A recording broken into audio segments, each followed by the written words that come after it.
हाजी तमाम हज़रात को सईद अहमद की तरफ से अस्सलाम वालेकुम। मैं इस वक्त खड़ा हूँ मक्का की कुदई पार्किंग में।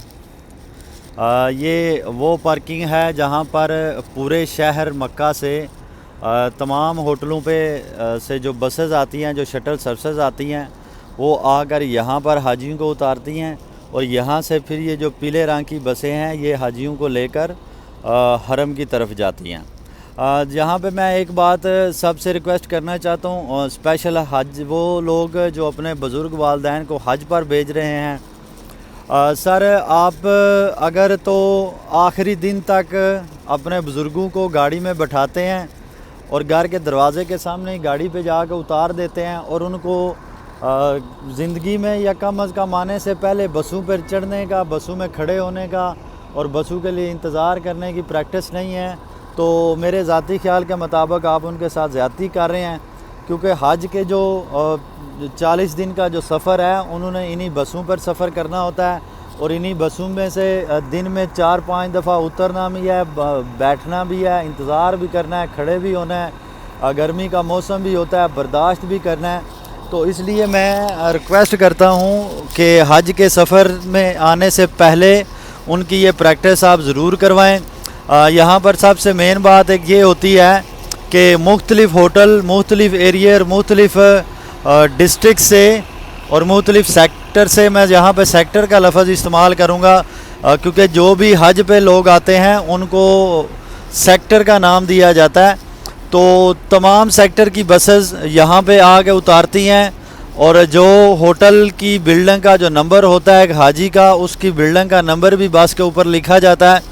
तो एक तो उनकी ये भी आप अच्छी तरह से प्रैक्टिस कराएं कि भाई अगर आप 4 नंबर बस पे आए हैं, 4 नंबर बस ने आपको यहाँ पे उतारा है, तो यहाँ से आपने उतर के दोबारा दूसरी बस में बैठकर हरम चले जाना है और उसी बस से बैठ के आपने यहाँ कुदई पार्किंग में दोबारा आ जाना है।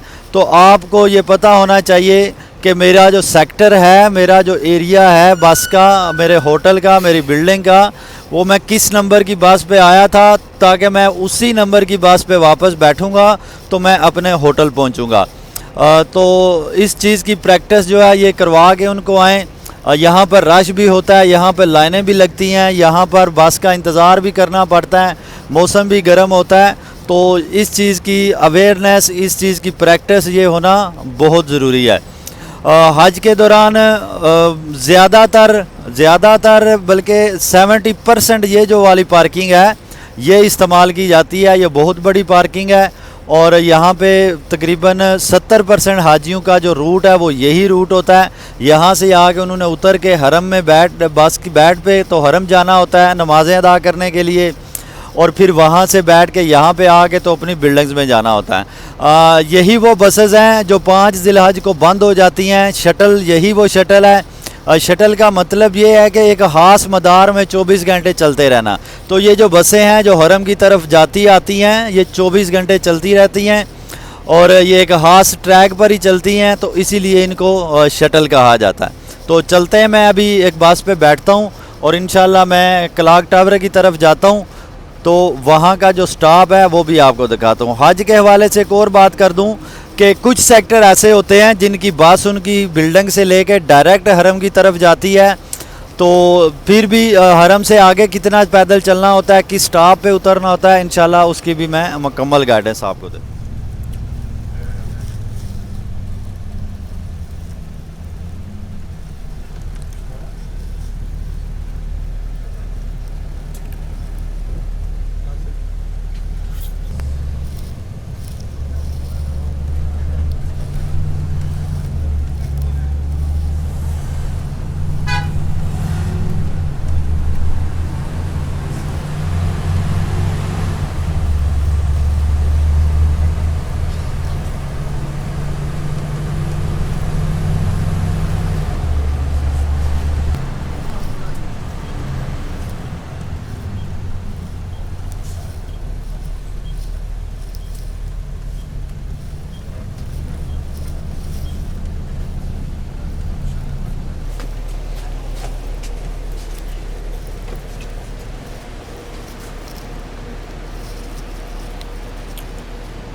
जी कुदई पार्किंग से तकरीबन 5 मिनट बस लगाती है हरम आने के लिए। एक ज़रूरी बात बता दूं कि इस वीडियो में मैं चूँकि ये हाजियों की गाइड के लिए बना रहा हूं और हाजियों का ये प्रोसेस होता है कि जब आपको एक हज आईडी कार्ड मिल जाता है तो हज आईडी कार्ड के ऊपर आपकी एक बिल्डिंग नंबर लिखा होता है।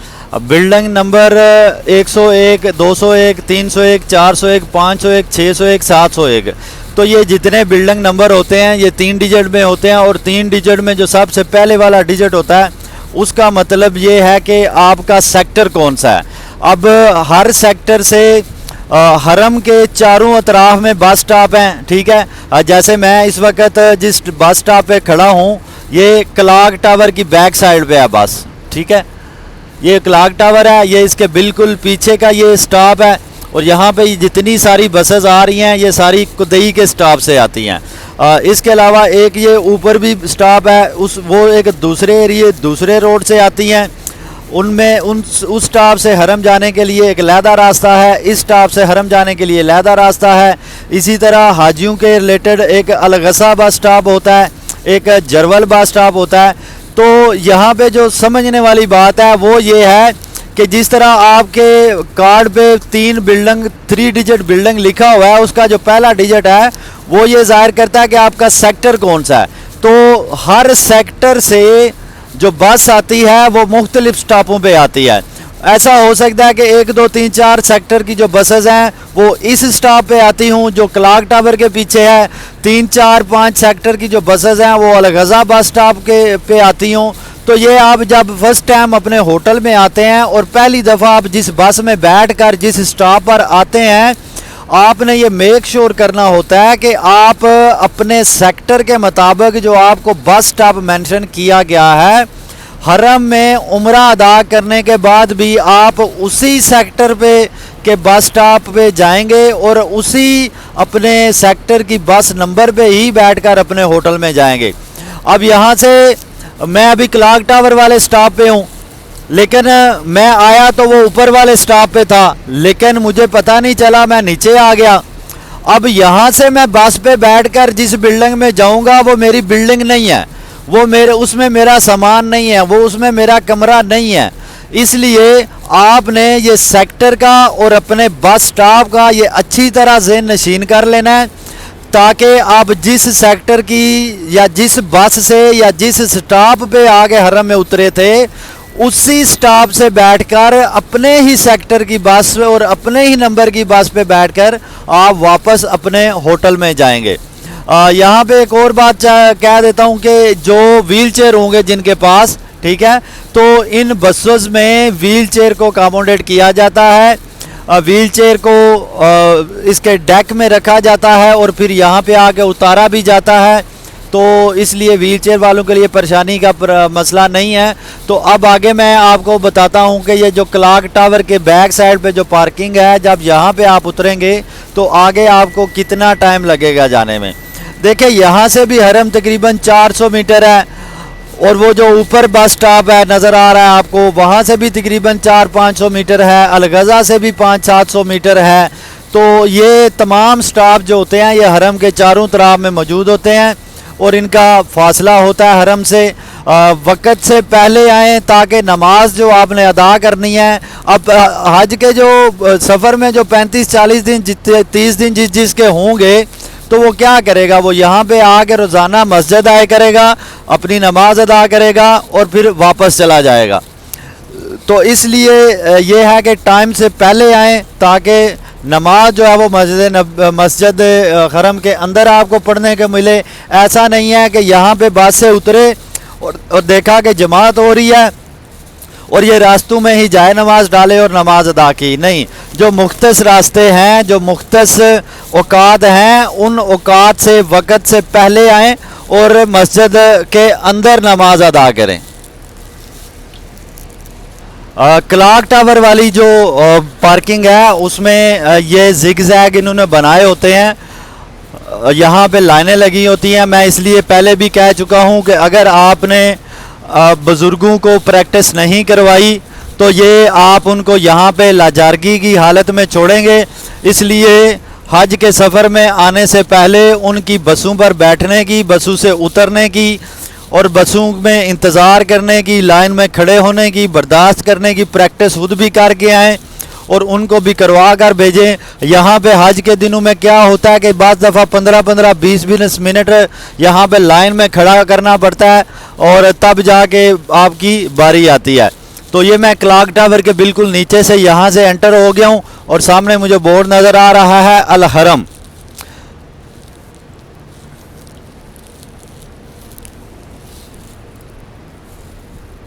आपकी होटल बिल्डिंगें,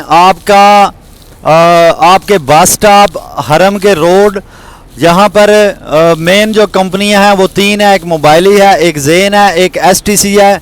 और ये याद रखें कि जब भी आपने सिम लेनी है तो पहले अपना नेटवर्क चेक करें, यहाँ से पूछें। मेरी जो रिकमेंडेशन है उसमें मोबाइली और एसटीसी के जो है वो नेटवर्क बेस्ट नेटवर्क होते हैं। जैन का ये थोड़ा सा प्रॉब्लम होता है कि काफ़ी सारे एरिए में इनकी सर्विस वीक होती है, स्पेशली होटल की बिल्डिंग्स के अंदर। तो पैकेज भी जो हैं वो इंशाल्लाह आपके साथ लेटेस्ट जो पैकेज हैं वो शेयर कर दिए जाते हैं।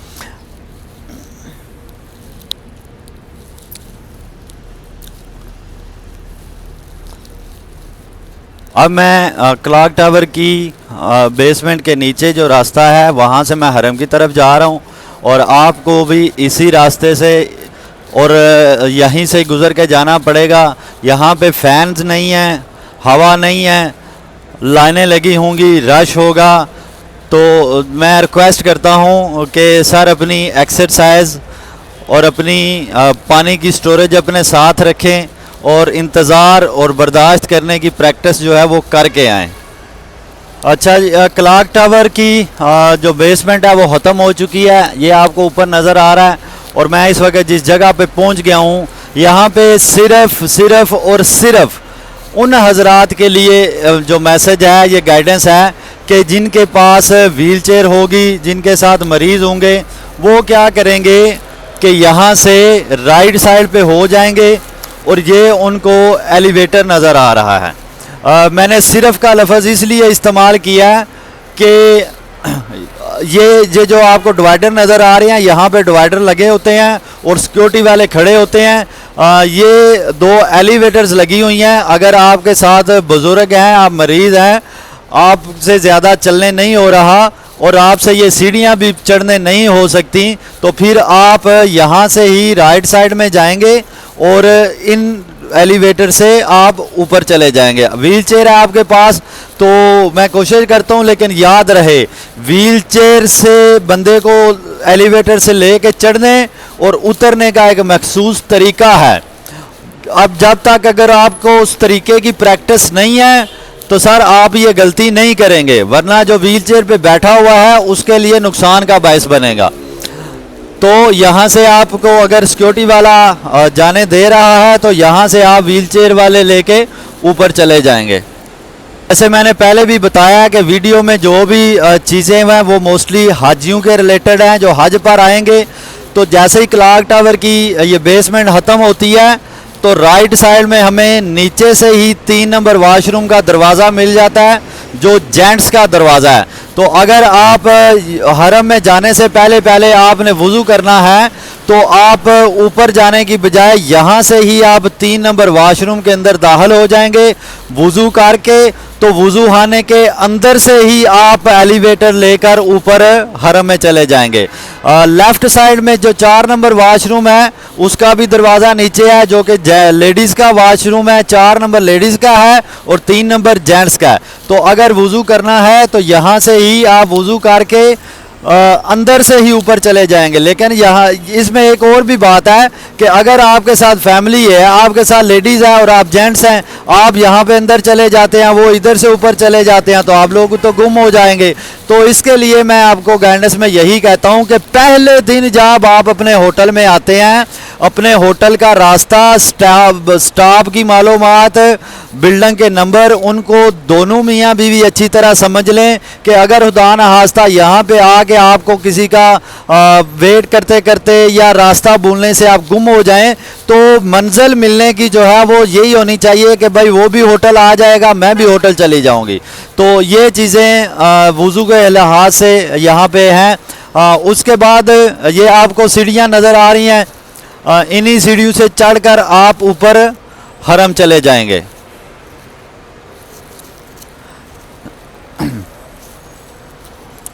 देखें, आप बुजुर्ग हैं, आप बीमार हैं, आप जिसके भी एज के बंदे हैं, यहाँ पे जो फैसिलिटेशन जितनी है वो मैं सारी आपको बता रहा हूँ। आपने इन्हीं रास्तों पे, इन्हीं सीढ़ियों पे चढ़कर ऊपर हरम भी जाना है और हरम से फिर वापस भी आना है। लेकिन आप चाहते हैं कि नहीं, मैं सीढ़ियाँ नहीं चढ़ना चाहता, तो मैं इसकी जो आपको थर्ड ऑप्शन है, थर्ड इसलिए कहता हूँ कि फर्स्ट तो ये होगी कि आप वॉशरूम के अंदर गए, वुज़ू किया, वहाँ से ही वो ऊपर आप बिल्डिंग में जाके निकल गए। सेकंड ऑप्शन आपको ये दिखा गया। थर्ड ऑप्शन इसके आगे है, वो भी मैं आपको दिखा देता हूँ कि वहाँ पे क्या फैसिलिटी होगी। ये जितनी डिटेल है ये सिर्फ और सिर्फ मैं उस पार्किंग, कदई वाली पार्किंग से आने वाले क्लॉक टावर की बेसमेंट में आने वालों के लिए बता रहा हूँ। हर स्टॉप की लोकेशन, उसका तरीक़ाकार वो बिल्कुल अलग है। लेकिन जो जरवल स्टॉप है, जो अलगज़ा बस स्टॉप है, वहाँ पे ना ये वाशरूम वाली ऑप्शन है, ना वहाँ पे ये सीढ़ियों वाली ऑप्शन हैं। वो ग्राउंड में ही आपको उतारेंगे और वहाँ से ही आपने चल के हरम की तरफ आ जाना है। तो यहाँ से भी ये सीढ़ियाँ आपसे आप ऊपर जा सकते हैं, और यहाँ से ये एलिवेटर हैं, यहाँ से भी आप ऊपर जा सकते हैं और नीचे आ सकते हैं। तो ये मेरे सामने क्लॉक टावर है और मैं उसकी बिल्कुल इस वक्त बेसमेंट के नीचे खड़ा हूँ। मैं वाशरूम नंबर 3 के अंदर जाता हूँ और यहाँ से मैं आपको अंदर की कुछ सिचुएशन दिखाता हूँ।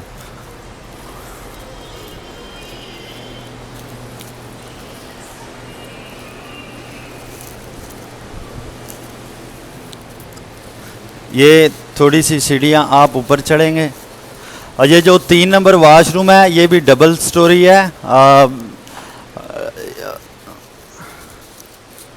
और ये जितने वाशरूम हैं, मैंने एक दूसरी वीडियो में मैं आपको दिखाया था, इनमें कमोड की फैसिलिटी भी होती है।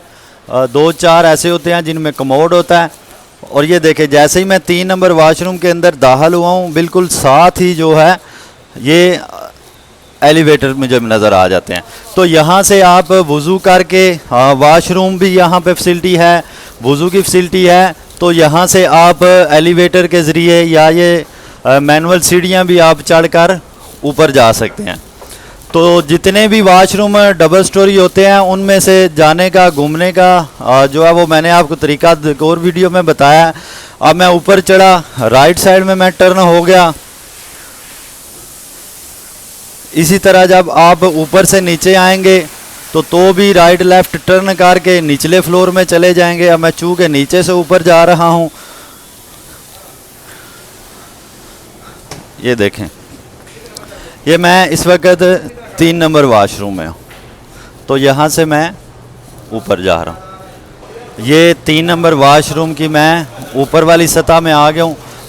3 नंबर वाशरूम के हवाले से एक और भी बात ऐड कर देता हूँ कि इसमें भी व्हील चेयर वालों के लिए हैंडीकैप एलिवेटर लगी हुई है। अच्छा, यहाँ पे एक और अहम पॉइंट आपको बता देता हूँ। आप क्लॉक टावर की तरफ से आ रहे हैं, वो जो लोग व्हील चेयर पे हैं, मैं स्पेशल 3 नंबर वाशरूम के हवाले से बता रहा हूँ। आपके पास व्हील चेयर है और आपके साथ मरीज़ है, तो ये 6 नंबर वाशरूम भी पहले मैंने दिखाया था, वहाँ पे भी ये लिफ्ट है। और इस वक्त मैं 3 नंबर वाशरूम की जो लिफ्ट है उसके अंदर खड़ा हूँ। तो ये 3 नंबर वाशरूम की लिफ्ट से मैं जैसे ही बाहर आता हूँ तो यहाँ पर आप पूरी व्हील चेयर लेकर नीचे आ सकते हैं।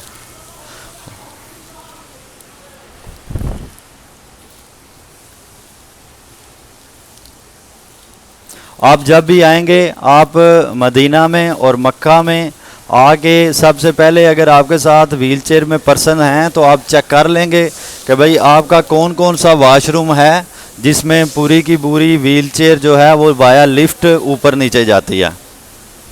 ये मैं 3 नंबर वाशरूम के पास खड़ा हूँ और 3 नंबर वाशरूम के साथ ये एक आज़ाद एमरजेंसी हॉस्पिटल है।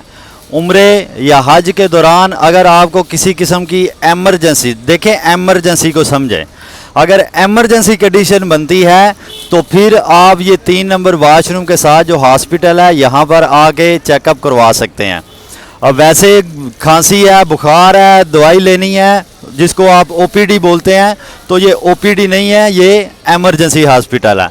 तो वो दरवाज़ा मलिक अब्दुल अजीज़ 1 नंबर गेट, मैं इस वक्त जिस रोड पे खड़ा हूँ और ये वही रोड है जो मैंने नीचे क्लॉक टावर से आपको दिखाया था कि एक ऊपर भी बस स्टॉप है। तो उस बस स्टॉप पे अगर कोई लोग आएंगे, हाँ मस्कूता अजयाद उस पर लिखा होता है, तो जो सेक्टर वाले उस साइड से आएंगे, ये तकरीबन 500 मीटर चलने के बाद जब आप आते हैं तो आपके राइट साइड में 1 नंबर वाशरूम जो कि लेडीज़ का है वो यूज़ कर सकते हैं। उसके आगे 2 नंबर वाशरूम जो है वो जेंट्स का है। और नुस्खे के हवाले से अगर आपके किसी किस्म के प्रॉब्लम्स हैं, ईमेल का मसला है, पासवर्ड्स का मसला है, एप्लीकेशन का मसला है, तो ये नुस्खे केयर का ऑफिस बना हुआ है, आप यहाँ पे चेक करवा सकते हैं। पहली दफ़ा डायरेक्ट हरम में आने के बाद अगर आपके पास 2, 4, 5, 8, 10 या 20 किलो का भी सामान है और आप चाहते हैं कि ये सामान 2, 3 घंटे 4 घंटे के लिए यहाँ पे कहीं पे सेव हो जाए, तो आपको ये लगेज स्टोरेज सेंटर जो है ये 1 नज़र आ रहा है। लगेज स्टोरेज सेंटर 2 जो है वो 6 नंबर वाशरूम की बैक साइड पे है। यहाँ पे आप 4 घंटे के लिए अपना बैग सामान जमा करवा सकते हैं और 4 घंटों में अगर आपने रिसीव नहीं किया तो फिर वो यहाँ से आपका सामान एक और ऑफिस में भिजवा देंगे। वो अल गज़ा की स्टाफ की तरफ है, तो वहाँ से जाके फिर आपको खुद लेना पड़ेगा। तो ये फ़ैसला फिर सिर्फ वही करें कि जिनको ये श्योर हो कि भाई मैंने 4 घंटे से पहले अपना सामान ले लेना है और उसकी कोई फ़ीस नहीं है। खाने पीने की चीज़ें जो हैं वो उसमें नहीं होनी चाहिए और आपके पास आपका वीज़ा का पेपर जो है वो होना ज़रूरी है। आपके साथ व्हीलचेयर पे हैं, आप नमाज़ पढ़ने हरम आए हैं, तो आप सिर्फ़ और सिर्फ अगर आप ये क्लॉक टावर वाली बेसमेंट के नीचे से ऊपर आए हैं या ये मस्कूता जिहाद स्टाफ की तरफ से आए हैं, तो ये जो पुल है सिर्फ पुल के ऊपर ही आप व्हील चेयर के साथ अंदर जा सकते हैं। नीचे किसी भी दरवाजे से आपको व्हील चेयर पे मस्जिद अल हरम में दाखिल होने नहीं दिया जाएगा। तो आपने जो नमाज़ें अदा करने के लिए आना है व्हील चेयर पे, तो व्हील चेयर जो है वो इसी पुल से आपने ऊपर ले जानी है और अंदर ही नमाज अदा करनी है।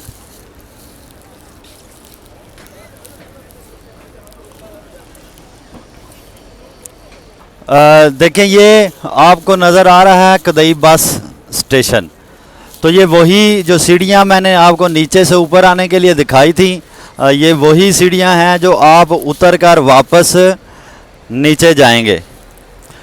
तो ये ही क्लॉक टावर की पूरी बिल्डिंग को नीचे से क्रॉस करके आगे जो आपका उन लोगों का स्टॉप होगा जो कदई से आए थे, वो 3 नंबर वाशरूम भी सामने आपको नज़र आ रहा है जहाँ से मैं अभी ऊपर आया हूँ। देखें ये जो जगह है ना, यहाँ पे आपके पाकिस्तानी मावन खड़े होते हैं, उन्होंने सब्ज़ शर्टें पहनी होती हैं, पूरे हरम के चारों तरफ में खड़े होते हैं। तो आप जब भी हरम से वापस जाने लगेंगे अपने होटल की तरफ, तो अगर आपको मेक श्योर नहीं है कि मैंने किस स्टॉप पे जाना है और मेरी बस कौन से सेक्टर पे जाएगी, सर आपने अपने मामनों से पूछकर बस स्टॉप की तरफ जाना है। ये एक ऐसा फार्मूला है कि जब बस स्टॉप पे जाने से पहले आप मामन से पूछ लेंगे, वो आपको ये गाइड कर देगा कि भाई तुम्हारे होटल की जो बस है वो इस स्टॉप पे है और तुम इस तरफ जाओ। तो इस तरह आप बिल्डिंगों में जाके गुम नहीं होंगे। ठीक है।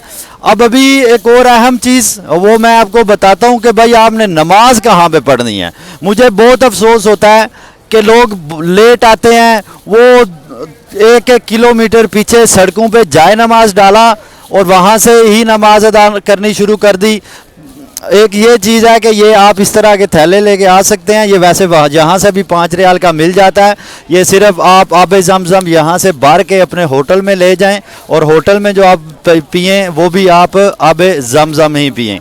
तो अहम पॉइंट कि भाई आपने जब नमाज अदा करनी है तो वो नमाज अदा करने की जगह कौन सी है।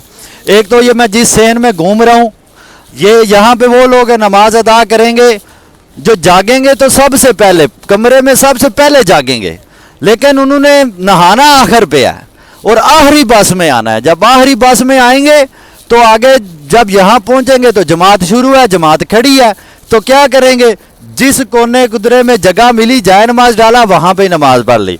होंगे यहाँ पे भी हज़ारों लोग नमाज पढ़ रहे, लेकिन सर आप वक़्त से पहले आए ना।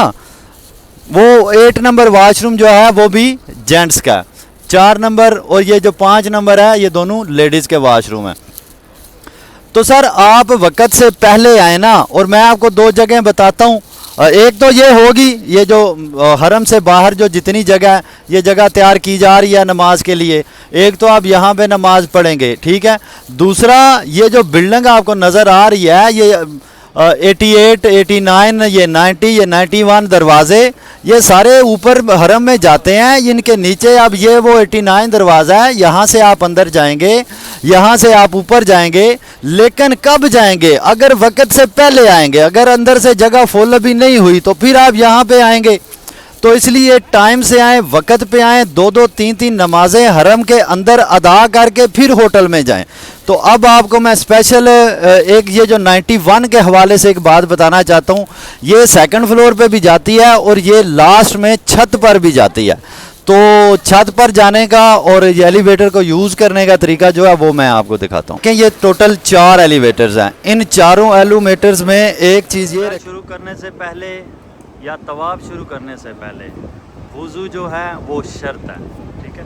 तो हरम में जितने भी वुज़ू खाने हैं उन पे टॉयलेट को, वाशरूम को करने में दौरात मोया WC और साथ में उसका नंबर लिखा होता है। ये जो साइन है ये जेंट्स की साइन है, 6 नंबर है इसका। इसकी बैक साइड पे जो वाशरूम है उसका नंबर है 7।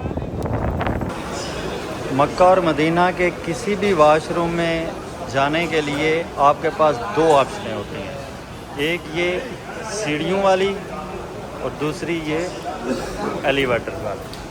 कुछ वाशरूम ऐसे हैं जहाँ पे व्हीलचेयर की भी ऑप्शन होती है, वो भी मैं आपको इंशाल्लाह दिखाऊंगा। मक्का और मदीना में जितने भी वाशरूम हैं ये सारे बेसमेंटों में हैं।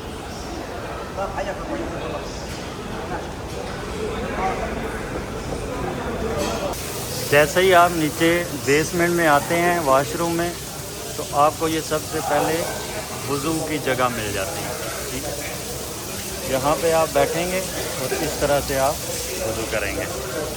जितने भी टॉयलेट्स हैं उनमें जो पहले 2 टॉयलेट होंगे उनमें कमोड होगा और बाकी की जो ये सारी लाइन होगी ये सारे सीट वाले होंगे।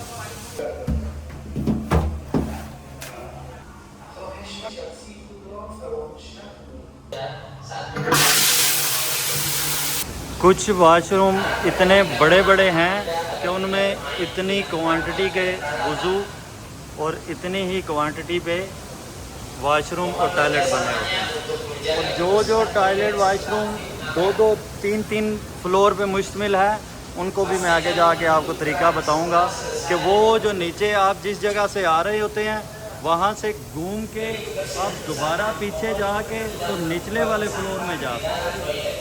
आपने अपना सामान जिस भी जगह पर रखना है वुज़ू करने के लिए या टॉयलेट के अंदर लटकाना है, वुज़ू के बाद आपने याद से वो सामान अपना वहाँ से उठा लेना है। मक्का में जितने भी टॉयलेट्स हैं उनमें ये जितने भी हाथ धोने के लिए ये साबुन, ये शैम्पू टाइप, ये जो जाग है इसमें खुशबू नहीं है, इनमें खुशबू नहीं है। मक्का और मदीना में जितने भी वाशरूम हैं उनके 2 तरफों से दरवाज़े होते हैं।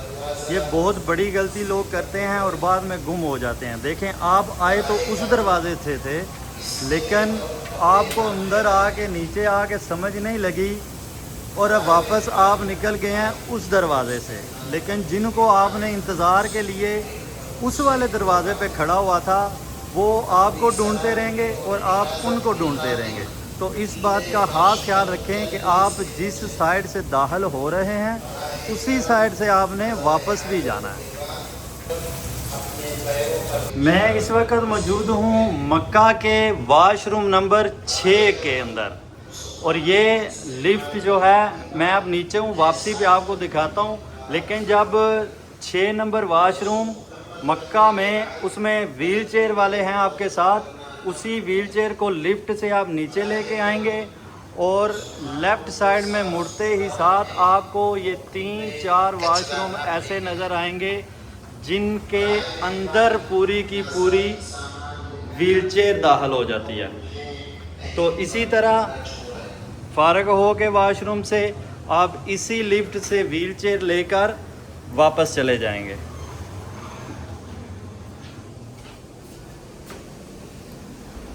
ये आप मक्का या मदीना पहुंचकर सबसे पहले ये कंफर्म कर लेंगे कि कौन सा वाशरूम है जहां पर लिफ्ट है और व्हील चेयर वाला वाशरूम वहां पे जाता है। मैं इस वक्त मक्का के 6 नंबर वाशरूम के अंदर था और जिसके साथ ही बिल्कुल वो 7 नंबर वाशरूम भी है। ये 7 नंबर वाशरूम है और ये 6 नंबर वाशरूम के बिल्कुल पीछे वाली साइड पे लगेज स्टोरेज सेंटर है। यहाँ पे आप उम्रा पर आए हैं या हज पर आए हैं, 4 घंटे के लिए आपके पास जो भी बैग है, बैग जितना बड़ा भी हो, बेशक जो आप जहाज़ पे लेके आए हैं वो वाला बैग भी 4 घंटे के लिए आप उसको यहाँ पर जमा करवा सकते हैं। इसकी कोई फ़ीस नहीं है। वीज़ा की कापी आपके पास होना चाहिए। अगर आप 4 घंटे बाद भी यहाँ से आकर नहीं लेते तो फिर वो आपका सामान यहाँ से जो दूसरी साइड पे है अल-गज़ा की तरफ, इनका लास्ट एंड फाउंड सेंटर है, वो आपका सामान फिर वहाँ पे पहुँचा देंगे। 4 घंटों के बाद फिर अगर आपको सामान लेना होगा तो फिर आपको वहाँ से मिलेगा, लेकिन 4 घंटे से पहले आप आते हैं तो फिर आप यहाँ से ही कलेक्ट कर सकते हैं। तो ये देख सकते हैं कि पूरे बड़े अटैची केस, बस्ते, बैग, हाँ उनमें खाने पीने की या पानी वाली कोई चीज़ नहीं होनी चाहिए, ठीक है, क्योंकि यहाँ पे अंदर स्कैनर मशीन भी है, वो बाकायदा स्कैन करके आपको ये एक टैग दे देते हैं और आपका सामान 4 घंटे के लिए बुक हो जाता है। अच्छा, ये वाशरूम है 8 नंबर, बिल्कुल क्लॉक टावर के नीचे, वो सामने लेडीज़ का 4 और 5 नंबर है, ये जेंट्स का 8 नंबर। इसमें मैं आपको दिखाता हूँ कि कैसे ये डबल फ्लोर जो वाशरूम होते हैं उनकी क्या तरतीब होती है, उसके बारे में आपको मैं बताऊँ। ये इस तरह की कुर्सियाँ हरम में आपको मिल जाती हैं। वो सामने दीवार के साथ पानी लगा हुआ है पीने वाला है, लेकिन जमजम नहीं है। क्यों नहीं है? क्योंकि लिखा नहीं है। अब देखें, जैसे ही मैं ये सीढ़ियाँ उतरा हूँ, ठीक है, और आगे अगर मुझे लगता है कि बहुत रश है, ठीक है, ये भी वज़ूखाना, ये भी वज़ूखाना, इसके आगे जो वाशरूम है उसके आगे फिर इसी वाशरूम से बाहर निकलने का भी रास्ता है। तो ये भी जहन में रखना है कि जिस नंबर में आप दाखिल हुए हैं वहाँ से ही आपने एग्जिट भी हो। अब मैं यहाँ से नीचे आया हूँ, मुझे लगा कि यार यहाँ पे बहुत रश है, मैं अपने उल्टे हाथ में लेफ़्ट साइड पे मुड़ जाऊँगा, ठीक है। तो ये देखें, जैसे ही मैं लेफ़्ट साइड मुड़ा हूँ,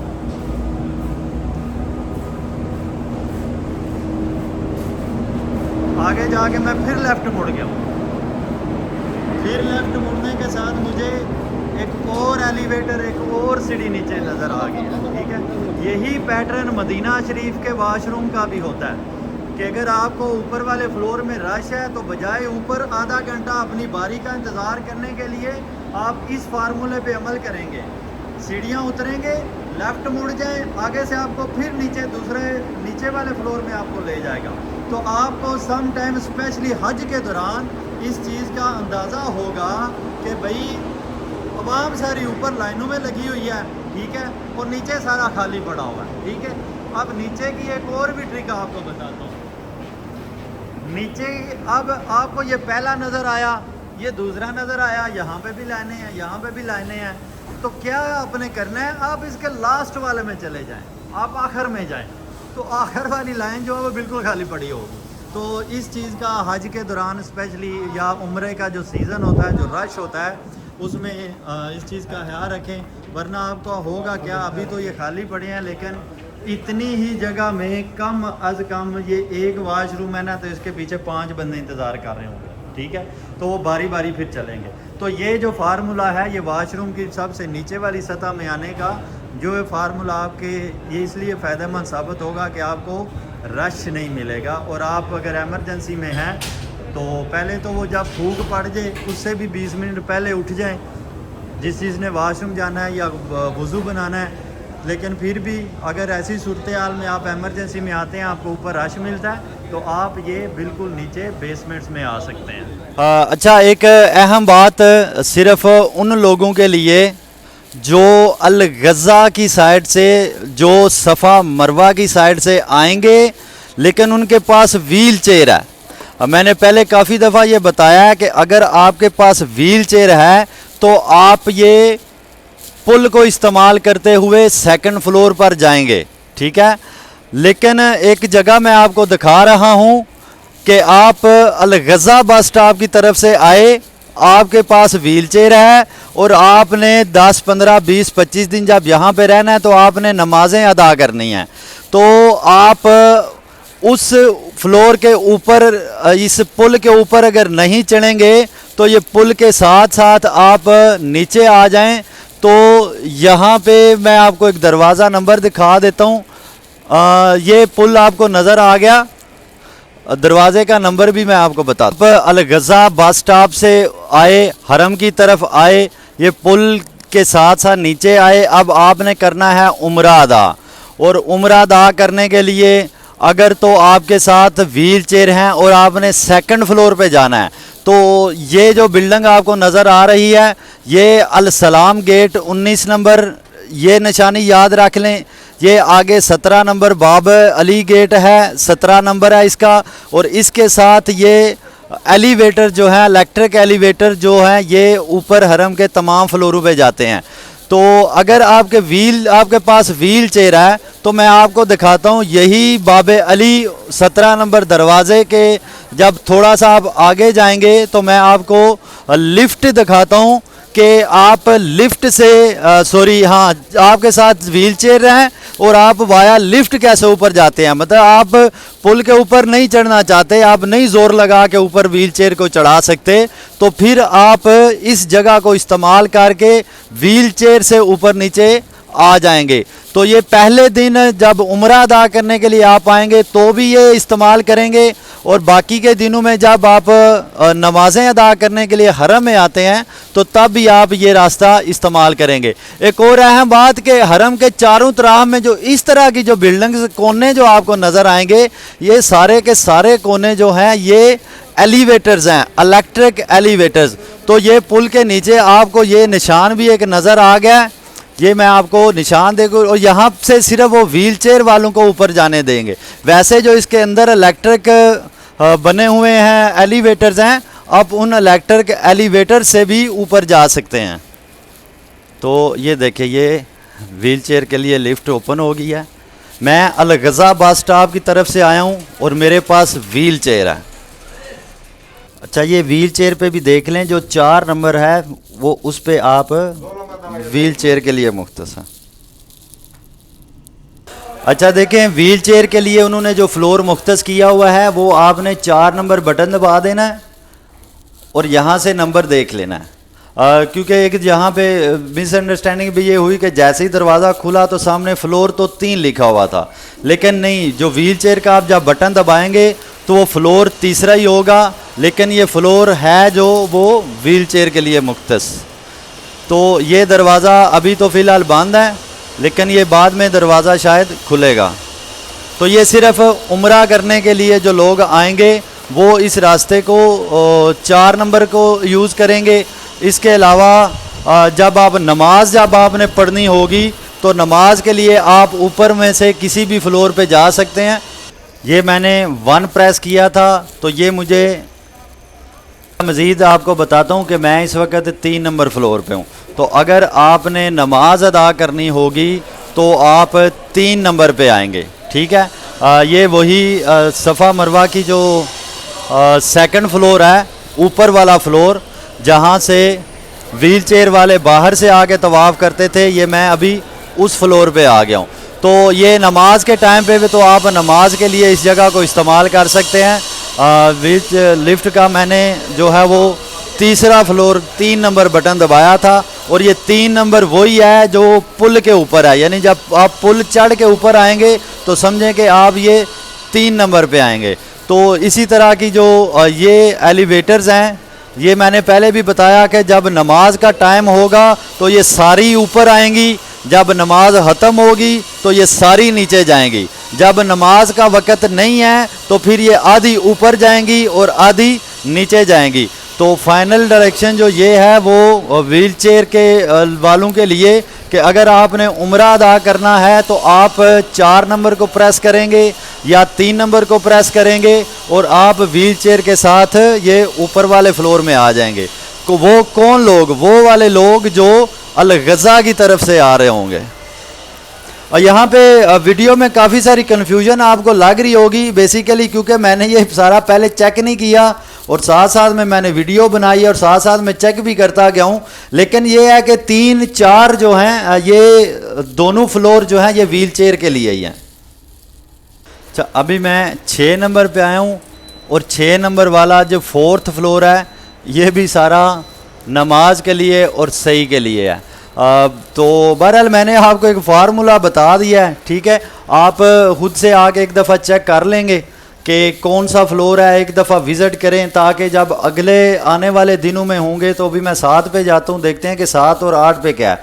अच्छा, 7 पे वो रुकती नहीं है, जहाँ पे वो रुकेगी नहीं ना इस मीट्स मीन के वो फ्लोर बंद हैं। तो अभी ये 9 पे मैंने दबाया था, मैं 9 पे उतरा हूँ, तो 9 जो है ये आ गया आपका फ्लोर 6, लेकिन ये मुझे लग रहा है कि है ये भी बंद ही या ये छत है। हाँ जी बिल्कुल, ये हरम की सबसे ऊपर वाली छत है। ये आप जब क्लॉक टावर के सामने से आएंगे तो वहाँ से भी ये आप छत पर आ सकते हैं और वहाँ पे कलीनें भी होती हैं, नमाज अदा करने के लिए जगह भी होती है। तो ये है कि आप सबसे ऊपर टॉप पे छत पर भी आ सकते हैं।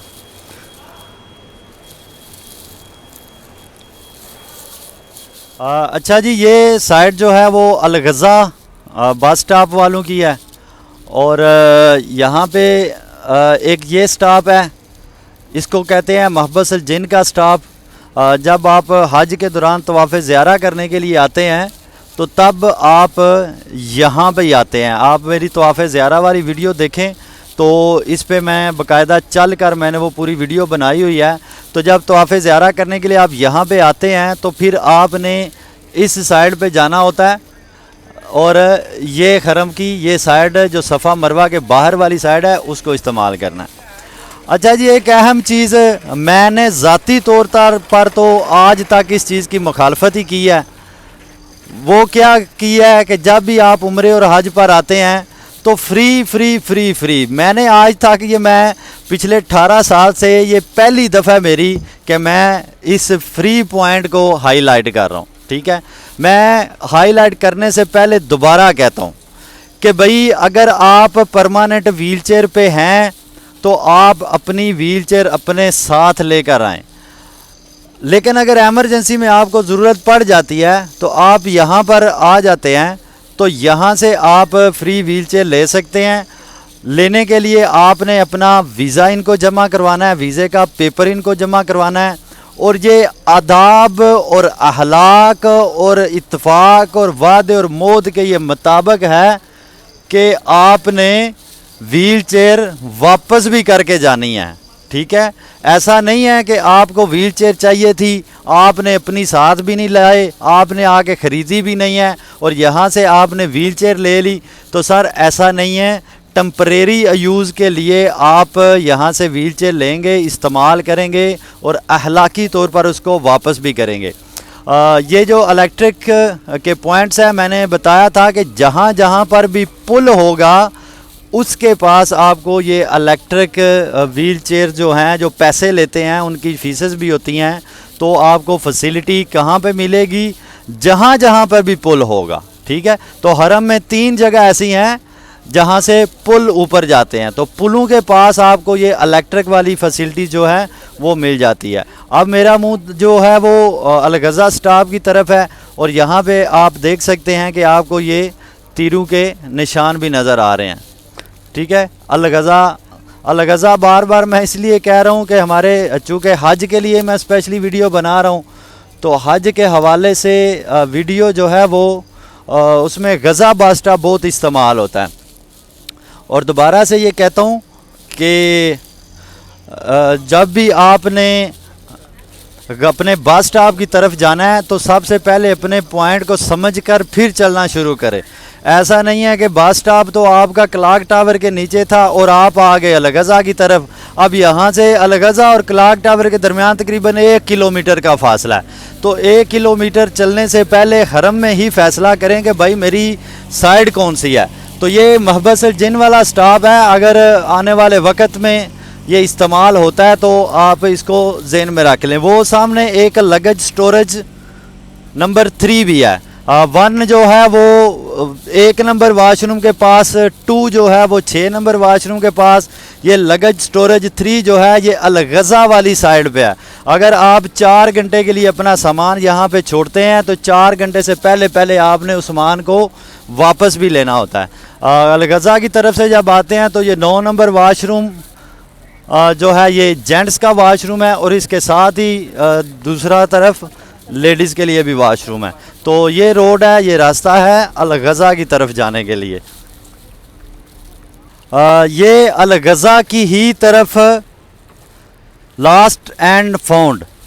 अखलाकी तौर पर अगर आपको हरम के अंदर से कोई भी गुम चीज़ मिल जाती है तो अहलाकन आपका ये बनता है कि भाई मैं उसको लास्ट एंड फाउंड में आके जमा करवा दूं। क्यों करवा दूं कि जिन लोगों को अगर मेरी कोई एक चीज़ गुम हो गई है ना, अब पहली तो बात है कि आप अपने चीज़ के ऊपर नंबर लिखें।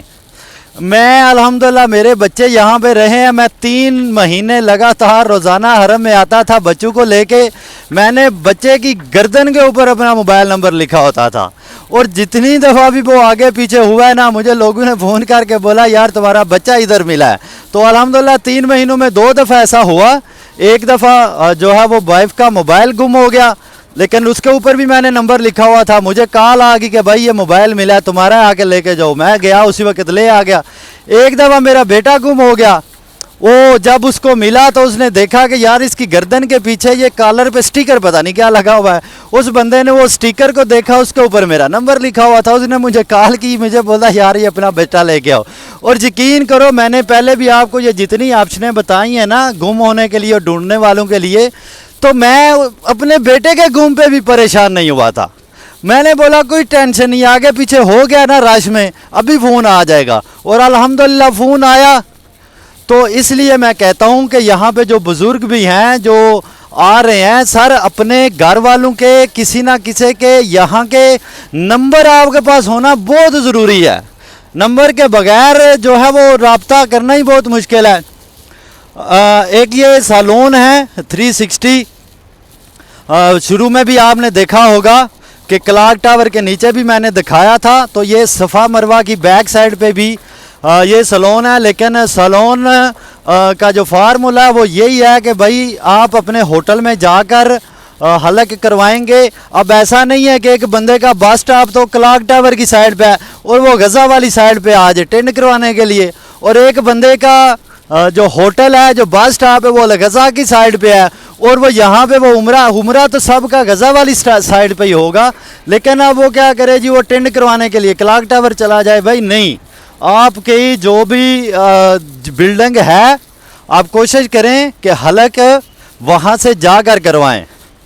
तो ये अल गज़ा वाला स्टॉप जो है ना, ये वैसे है काफ़ी दूर, तो मैं उसी तरफ जा रहा हूँ।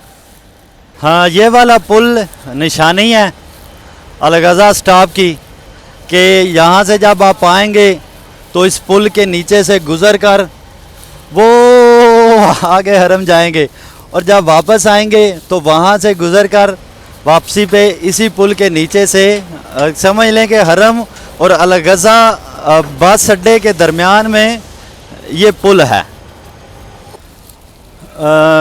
जी वो मैं पुल को मैंने नीचे से क्रॉस किया और इस जगह पे मैं आ गया हूँ, और ये है अल गज़ा बस स्टॉप।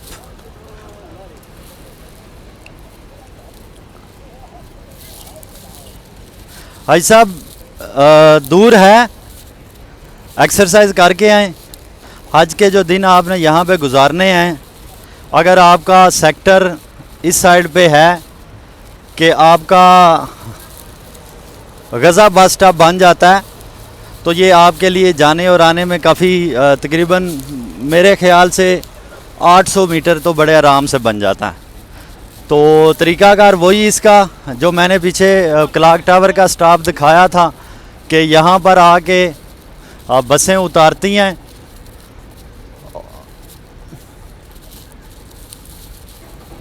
और ये बस स्टॉप का रास्ता, यहाँ पे आके आपको बसें उतारेंगी। आपने अपने मावन से अपना सेक्टर कन्फर्म कर लेना है। अगर आपका गज़ा बस स्टॉप है तो आपने यहाँ पे आना है, वरना आपने यहाँ पे नहीं आना और अपने अपने सेक्टर के मुताबिक जो आपको बस अड्डे मुख्तस किए जाएंगे वही आपने सेलेक्ट करने हैं। और ये आपको पहले दिन पता चल जाएगा। आप जब अपने होटल से, क्योंकि एयरपोर्ट से आपको बस में बैठाएंगे और आपके होटल ले जाएंगे, और जब होटल से आपको लेके आएंगे तो जिस तरफ वो आपको लेके आएंगे या आप जिस तरफ सेक्टर जाएंगे, वैसे एक पेपर भी आता है, हमारे पास भी आ जाता होता है, मैं भी शेयर करूंगा। उस पर भी पूरी सेक्टर डिटेल लिखी होती है कि कौन से सेक्टर का कौन सा बस अड्डा है।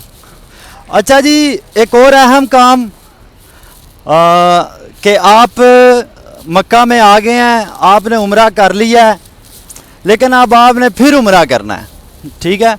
और फिर उम्रा करने के लिए आपने क्या करना है कि आपने मस्जिद आयशा जाना है, ठीक है। रास्ता मैं आपको बताता हूँ।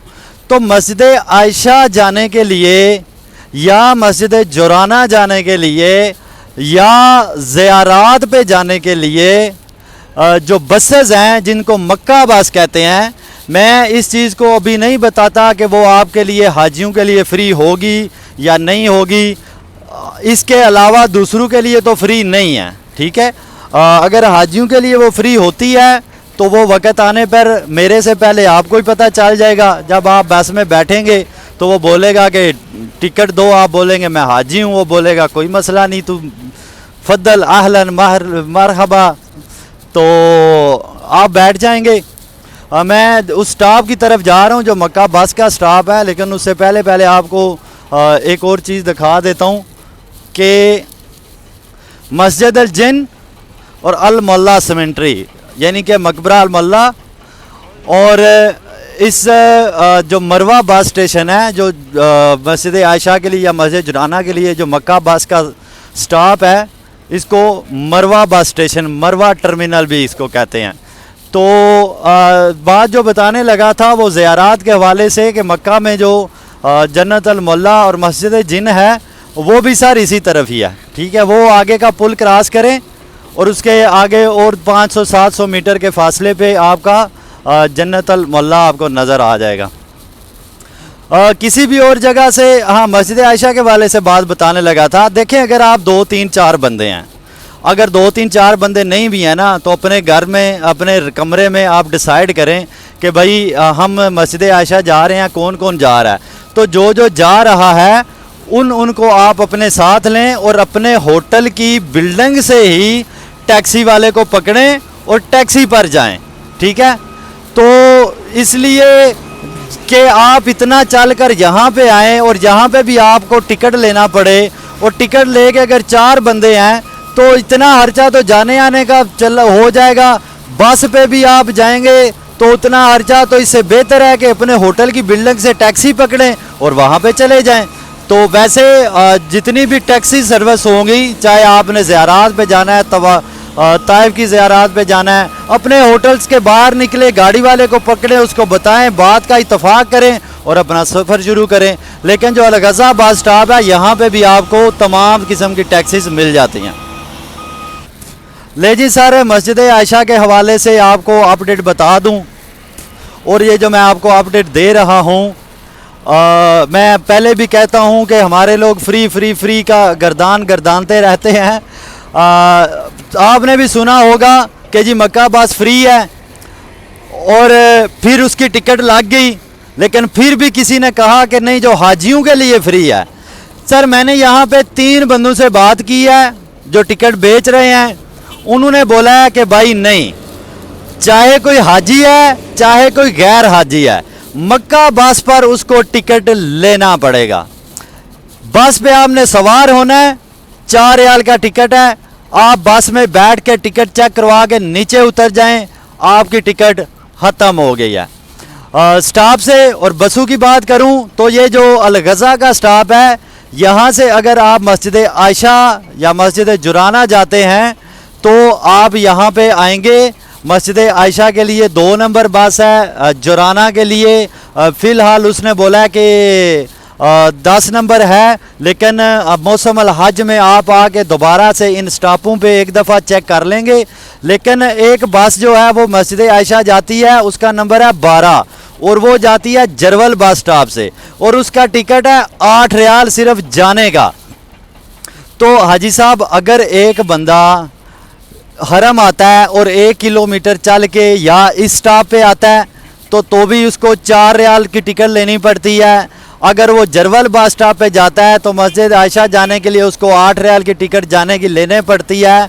तो सर, इससे बेहतर नहीं है कि अगर आप 2 लोग हैं और दोनों के 1-1 किलोमीटर चलेंगे भी जाने के लिए, फिर 1-1 किलोमीटर वापस आते हुए भी चलेंगे, तो 8 और 8 16 जाने के, 16 आने के 32 रियाल भी लगेंगे, 2-2 किलोमीटर भी चलेंगे। तो सर 32 में अगर आप 20 और डाल लेना तो मक्का शहर के किसी भी अपने होटल के बाहर टैक्सी को रोकें, उसको बोलें भाई जाने के भी 20-25 दूंगा, आने के भी 20-25 दूंगा, या उसके साथ जाने का इत्तेफाक कर लें, आने के लिए आप किसी दूसरे के साथ आ जाएं। तो इस तरह आपका ये सफ़र बेहतर रहेगा। फ्री वाले चक्कर को भी छोड़ दें, बसों के चक्करों को भी छोड़ दें, और नंबर जो बसेस के हैं वो इंशाल्लाह मैं डिटेल में नोट में भी शेयर कर दूंगा। किराया मैंने आपको बता दिया है। 3 बंदों ने बोला है कि भाई हाजी वाला माफ़ी हाजी, लाजम तज़किरा, बगैर टिकट बस में आप सवार नहीं हो सकेंगे। ये अप्रैल 2025 की सिक्योरिटी टिकट बेचने वाले बस ड्राइवर से ली गई मालूमात के मुताबिक मैं आपको बता रहा हूँ।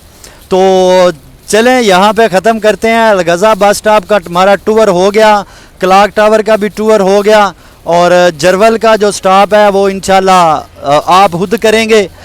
लेकिन मैं उसके हवाले से एक बात बता दूं कि भाई जितना गज़ा स्टॉप दूर है उतना ही जरवल भी दूर है, और ये गज़ा वाले स्टॉप में भी थोड़ी सी चढ़ाई है और जरवल वाले में तो डबल चढ़ाई है। तो घबराना नहीं है सर जी, डरना नहीं है, जन्नत मिलेगी। अपने स्पीड को बढ़ाएं, अपने कदमों को बढ़ाएं, अपनी वर्जिश करें, अपनी एक्सरसाइज करें, और सबसे जो गोल्डन फार्मूला कि भाई आप फजर पे आएँ, फजर पढ़ें, घर चले जाएं, जोहर को आएँ, फिर इशा के बाद पढ़ें। सारे बहुत सारे लोग एक ये सवाल करते हैं कि हम जी नहीं, आप इतने पैसे लगाए हैं तो इबादत भी ना करें, तो सर फिर पूरी करें ना।